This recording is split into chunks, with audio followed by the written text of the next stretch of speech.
Hi, welcome. My name is Michelle Pereira and I'm the Pasadena Public Library Director, and I'd like to tell you a little bit about our One City, One Story for 2021. We know that Pasadena has always valued literature and reading, and today, even though our doors are closed because of the pandemic, we're still providing a lot of vital community services. We know that much of the world has gone virtual, and so have we. So you can find a lot of our programs, services, and resources to inform you, to educate you, to entertain you, to connect with you, all online through our website. And we've offered a lot of programs through Zoom and social media, so take a look for us there as well. And if you want to come and pick up library materials or some of our take and make activities, we offer curbside pickup at almost all of our locations. And just check our website for the hours that we offer them. But back to One City, One Story, which began in 2002, and this year marks our 19th one. And our theme for 2021 is Books of Our Times, which we think is really fitting for what's happening in the world right now. But before I tell you what the titles are that made the shortlist for our One City, One Story options, I would like to take a moment to thank our wonderful panel of community members who spent months working and reading and reading and reading in order to get this selection.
A Long Petal of the Sea by Isabel Allende. In the late 1930s, civil war grips Spain. When General Franco and his fascists succeed in overthrowing the government, hundreds of thousands are forced to flee in a treacherous journey over the mountains to the French border.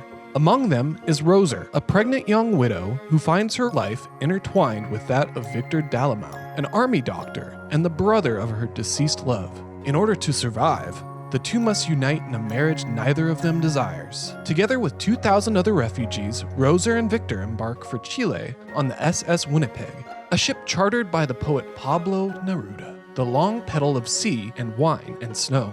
As unlikely partners, the couple embraces exile as the rest of Europe erupts into war. Starting over on a new continent, they face trial after trial, but they also find joy as they patiently await a day when they might go home. Through it all, their hope of returning to Spain keeps them going, destined to witness the battle between freedom and repression as it plays out across the world.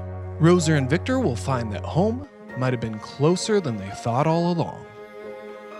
The Vanishing Half by Britt Bennett. From the New York Times best-selling author of The Mothers, The Vanishing Half is a stunning new novel about twin sisters, inseparable as children, who ultimately choose to live in two very different worlds, one black and one white. The BENNETT twin sisters will always be identical, but after growing up together in a small, southern black community and running away at age 16, it's not just the shape of their daily lives that is different as adults. It's everything. Their families, their communities, their racial identities. Many years later, one sister lives with her black daughter in the same southern town she once tried to escape. The other secretly passes for white, and her white husband knows nothing of her past. Still, even separated by so many miles and just as many lies, the fates of the twins remain intertwined. What will happen to the next generation when their own daughter's storylines intersect? Tattoos on the Heart by Father Gregory Joseph Boyle, S.J. Tattoos on the Heart is a series of parables about kinship and redemption from pastor, activist, and renowned speaker, Father Gregory Boyle, who founded Homeboy Industries, a gang intervention, rehabilitation, re-entry program 30 years ago in Los Angeles, the gang capital of the world. In this, his debut book, he distills his experience working with gang members into breathtaking series of parables inspired by faith. Tattoos on the Heart reminds us, no life is less valuable than the other. From giant tattooed Caesar, shopping at JCPenney fresh out of prison, we learn how to feel worthy of God's love. From 10-year-old Pee-Pee, we learn the importance of being known and acknowledged. From Lulu, we come to understand the kind of patience necessary to rescue someone from the dark. As Father Boyle phrases it, we can only shine a flashlight on a light switch in a darkened room. This is a motivating look at how to stay faithful in spite of failure, how to meet the world with a loving heart, and how to conquer shame with boundless restorative love. The Water Dancer by Ta-Nehisi Coates. Young Hiram Walker was born into bondage. When his mother was sold away, Hiram was robbed of all memory of her, but was gifted with a mysterious power. Years later, when Hiram almost drowns in a river, this power saves his life. This brush with death births an urgency in Hiram and a daring scheme to escape from the only home he's ever known. So begins an unexpected journey that takes Hiram from the corrupt grandeur of Virginia's proud plantations to desperate guerrilla cells in the wilderness, from the coffin of the Deep South to the dangerously idealistic movements in the North. Even as he's enlisted in the underground war between slavers and the enslaved, Hiram's resolve to rescue the family he left behind endures. Akin by Emma Donahue. Akin is a tale of love, loss, and family, in which a retired New York professor's life is thrown into chaos when he takes his great-nephew to the French Riviera in hopes of uncovering his own mother's wartime secrets. Noah is only days away from his first trip back to Nice, since he was a child when a social worker calls looking for a temporary home for Michael, his 11-year-old great-nephew. Though he has never met the boy, he gets talked into taking him along to France. This odd couple, suffering from jet lag and culture shock, argue about everything from steak ash to screen time. And the trip is looking like a disaster. But as Michael's ease with the tech and sharp-eye Noah unearth troubling details about their family's past, both of them come to grasp the risks that people in all eras have run for their loved ones, and they find they are more akin than they knew. The Night Watchman by Louise Erdrich. Based on the extraordinary life of national award-winning author Louise Erdrich's grandfather, who worked as a night watchman and carried the fight against Native American dispossession from rural North Dakota all the way to Washington, D.C. This powerful novel explores themes of love and death with a balance of lightness and gravity, and unfolds with the elegant prose, sly humor, and depth of feeling of a master craftsman. Thomas Washosh is the night watchman at the jewel-bearing plant, the first factory located near the Turtle Mountain Reservation in rural North Dakota. He is also a Chippewa Council member who is trying to understand the consequences of a new emancipation bill on its way to the floor of the United States Congress. It is 1953. And he and the other council members know the bill isn't about freedom. Congress is fed up with Indians. The bill is a termination that threatens the rights of Native Americans to their land and their very identity. How can the government abandon treaties made in good faith with Native Americans for as long as the grasses shall grow and the rivers run? Transcendent Kingdom by Yagassi. Yaa Gyasi's stunning follow-up to her acclaimed national bestseller, Homegoing, is a powerful, raw, intimate, deeply layered novel about a Ghanaian family in Alabama ravaged by depression and addiction and grief. A novel about faith, science, religion, love. Gifty is a 6-year PhD candidate in neuroscience at the Stanford University School of Medicine, studying reward-seeking behavior in mice and the neural circuits of depression and addiction. Her brother, Nana, was a gifted high school athlete who died of a heroin overdose after an ankle injury left him hooked on Oxycontin. Her suicidal mother is living in her bed. Gifty is determined to discover the scientific basis for the suffering she sees all around her. But even as she turns to the hard sciences to unlock the mystery of her family's loss, she finds herself hungering for her childhood faith and grappling with the evangelical church with which she was raised, whose promise of salvation remains as tantalizing as it is elusive.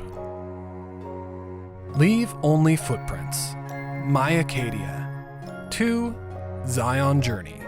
Through Every National Park by Connor Knighton. When Connor Knighton set off to explore America's best idea, he worried the whole thing could end up being his worst idea. A broken engagement and a broken heart had left him longing for a change of scenery, but the plan he'd cooked up in response had gone a bit overboard in that department. Over the course of a single year, Knighton would visit every national park in the country, from Acadia to Zion. In Leave Only Footprints, Knighton shares informative and entertaining dispatches from what turned out to be the road trip of a lifetime. Whether he's waking up early for a naked scrub in a historic bathhouse in Arkansas, or staying up late to stargaze along our loneliest highway in Nevada, Knighton weaves together the type of stories you're not likely to find in any guidebook. Through his unique lens, America the Beautiful becomes America the Captivating, the hilarious, and the inspiring. Along the way, he identifies the thread that tie these wildly different places together, and that tie us to nature, and reveals how his trip ended up changing his views on everything from God and love to politics and technology. Heaven, My Home by Attica Locke. 9-year-old Levi King knew he should have left for home sooner. Now he's alone in the darkness of vast Caddo Lake, in a boat whose motor just died. A sudden noise distracts him, and all goes dark. Darren Matthews is trying to emerge from another kind of darkness. After the events of his previous investigation, his marriage is in a precarious state of rebuilding, and his career and reputation lie in the hands of his mother, who's never exactly had his best interests at heart. Now she holds the key to his freedom, and she's not above a little maternal blackmail to press her advantage. An unlikely possibility of rescue arrives in the form of a case up Highway 59, in a small lakeside town where the local economy thrives on nostalgia for antebellum Texas, and some of the era's racial attitudes still thrive as well. Levi's disappearance has links to Darren's last case, and to a wealthy businesswoman, the boy's grandmother, who seems more concerned about the fate of her business than that of her grandson. Darren has to battle centuries-old suspicions and prejudices, as well as threats that have been reignited in the current political climate, as he races to find the boy and to save himself. On Earth, We're Briefly Gorgeous by Vuong.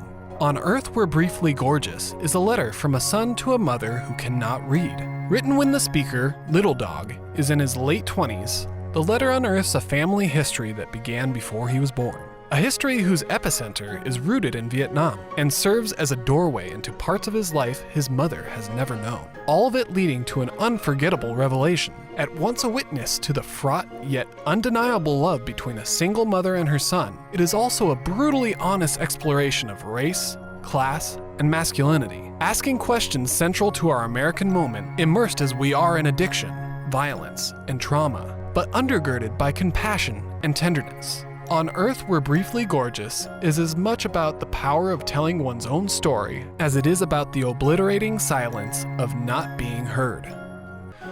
With stunning urgency and grace, Vuong writes of people caught between disparate worlds and asks how we heal and rescue one another without forsaking who we are. The question of how to survive and how to make of it a kind of joy powers the most important debut novel of many years. And the 2021 One City, One Story selection is Tattoos of the Heart by author Father Greg Boyle.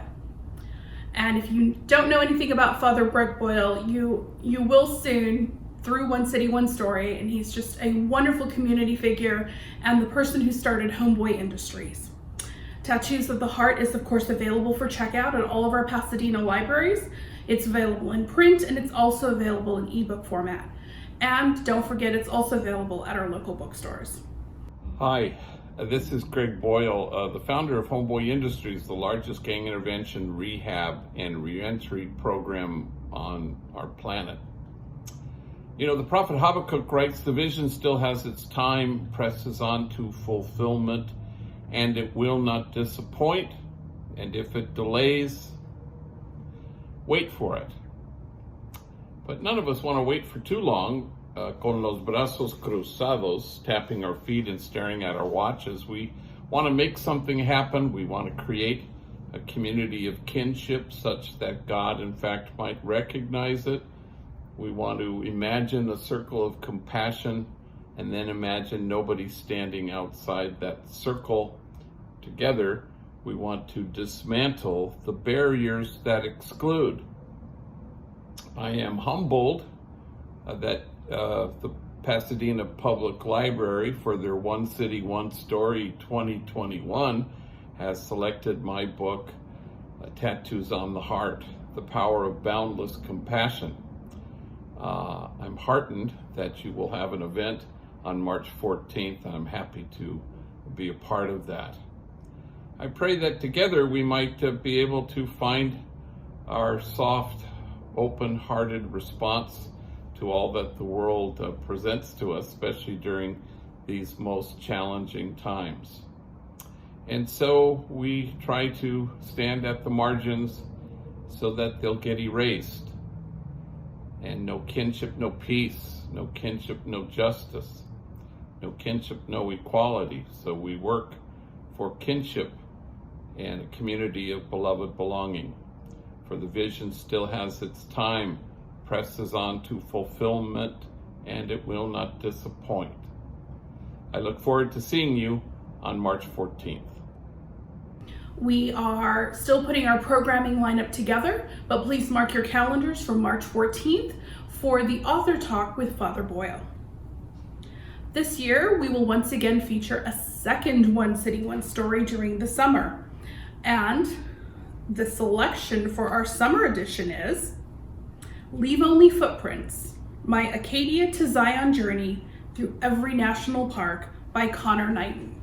Once again, this title is available at all your Pasadena libraries in ebook format, in print format, in audiobook, and of course at our local bookstores. Hey, I'm Connor Knighton, and I am the author of Leave Only Footprints, My Acadia to Zion Journey Through Every National Park.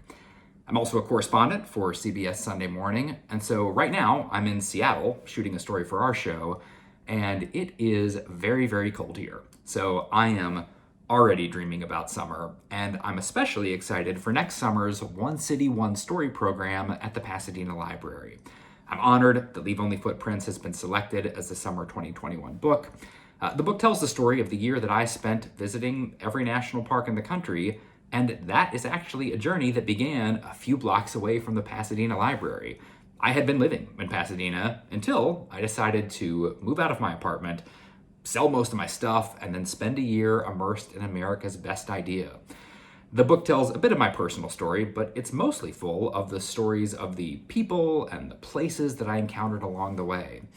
From north of the Arctic Circle, Kobuk Valley National Park in Alaska, to a few miles outside of Cleveland, Cuyahoga Valley National Park in Ohio, it is a celebration of our collective common ground. And there's a lot of ground to cover, so my hope is that the book actually inspires you to do more reading. And should that happen, the Pasadena Library is there to help.